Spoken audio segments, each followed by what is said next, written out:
బాబు, బాబు గారు,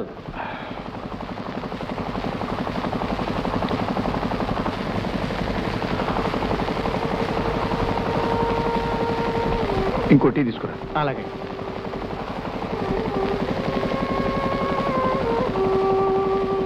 రాత్రి బాగా నిద్రపట్టిందా? టీ తీసుకో. నా మీద కోపంతో రాత్రి అంతా ఆకలితో ఉన్నా. నువ్వు ఆకలితోనే పడుకున్నావుగా. కోపం తగ్గిందా? నీ మీద కోపం రాలేదు, మరి బాధ వచ్చింది. ఎందుకు? నీడకి నిజానికి తేడా తెలుసుకోలేకపోయినందుకు. ఇప్పుడు తెలుసుకున్నావుగా. తెలుసుకున్నానని అనుకుంటున్నాను. టీ తీసుకో.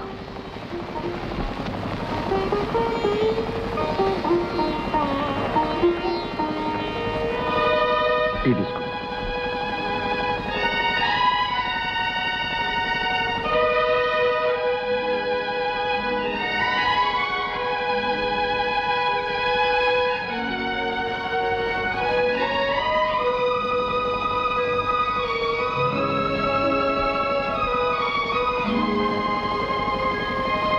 ఈ శాలువ ఇంటికి వెళ్ళాక పంపిస్తాను. ఏమిటమ్మా రాధ, ఇంత ఆలస్యం అయిపోయింది.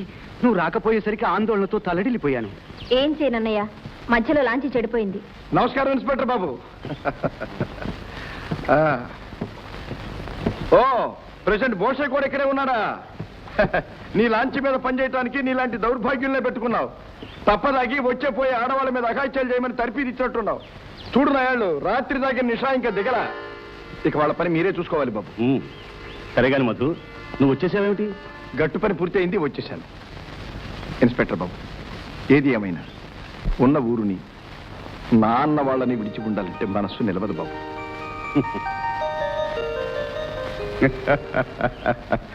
ఇన్స్పెక్టర్ గారు, వీడు మళ్ళీ ఊళ్ళోకి చేరాడు. మీరొక కంట కనిపెట్టి ఉండాల్సిందే. ఇన్స్పెక్టర్ గారు, ఒక కంట కనిపెట్టవలసిన వాళ్ళు ఇంకా కొంతమంది ఉన్నారు.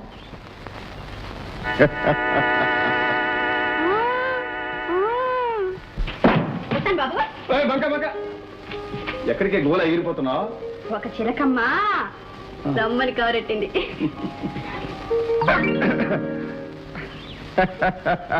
పరుగులు వేసే వయసుకి పగ్గాలు వేయాలా పిల్ల? తెరిక్కి ఉడికిపోయిన వయసుని కాస్త నోరు మూసుకోమని చెప్పు.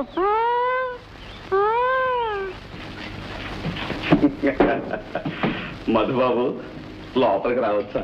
నువ్వా? మళ్ళీ ఎందుకు వచ్చావు? చూసిపోదామని. ఏమి సుఖంగా ఉన్నామనే? చమత్కారానికి మీ వంశానికి పెట్టిన పేరనుకోండి. అది సరే, రాత్రి సుఖంగా గడిచిందా? అంటే రాత్రి లాంచీలో ఒంటరిగా ఉన్న రాధమ్మకు పొడు నువ్వేగా. ఏమిటి నువ్వు అనేది? మరేమీ లేదు. లాంచీ దిగొస్తున్న రాధమ్మను చూస్తుంటే తొలిరి గడిచి శోభనం గదిలోంచి బయటకు వస్తున్న పెళ్లి కూతురులా కాస్త నలిగినట్టు కనిపించింది. ఆయన తప్పే ఉందలే. రాయి రాయి కలిస్తే రుప్పు వస్తుంది, చెయ్యి చెయ్యి కలిస్తే తప్పుడవుతుంది. వయసు వయసు కలిస్తే పచ్చగా మనిషి ఉంటే చూడలేవు, నిశ్చలంగా బ్రతుకులుంటే భరించలేవు. మళ్ళీ ఇంకోసారి పేలేమంటే ఇక్కడే తవ్వి పోతేస్తాను. పోతాను పోతాను, ఒక్క మాట చెప్పి పోతాను. ఏమిటి? మంగనను ఉంచుకున్నామని రాధకు తెలిస్తే రాధ మళ్ళీ జన్మలో నీ మొహం చూస్తాను. కూర్చో. నేను మీటింగ్ కాదు, ఊరంతా హోరెత్తిపోతోంది. ఏమని? మంగని ఉంపుడు గత్తని, రాధని వలపు తోడని, ఒకరిని సానని ఒకరిని రాణని. ఏమిటో ఏం కూర్చావు? నీ అదృష్టం బాగుండి ఇది మా ఇల్లు కాబట్టి బ్రతికిపోయావు. ఇంకెక్కడనైతే నిన్ను నరికి ముక్కలు చేసి ఉండేవాడిని. ఇల్లు అయితేనే కానీ ఇలాంటి కుక్కలు కొట్టాల్సింది బజార్లో కానీ ఇళ్లలో కదరా. నోరు మూసుకుని పోబెట్టి. నా నోరు మూసుకుంటాను, కానీ లోకం నోరు ముయ్యలేనంత పెద్దది. అది అరవటం మొదలు పెడితే ఆగదు. త్వరలోనే రాధ నీ మొఖాన్ని తలిపేస్తుంది, ఊరు ఉమ్మేస్తుంది. అది గుర్తుంటుంది. అయ్యా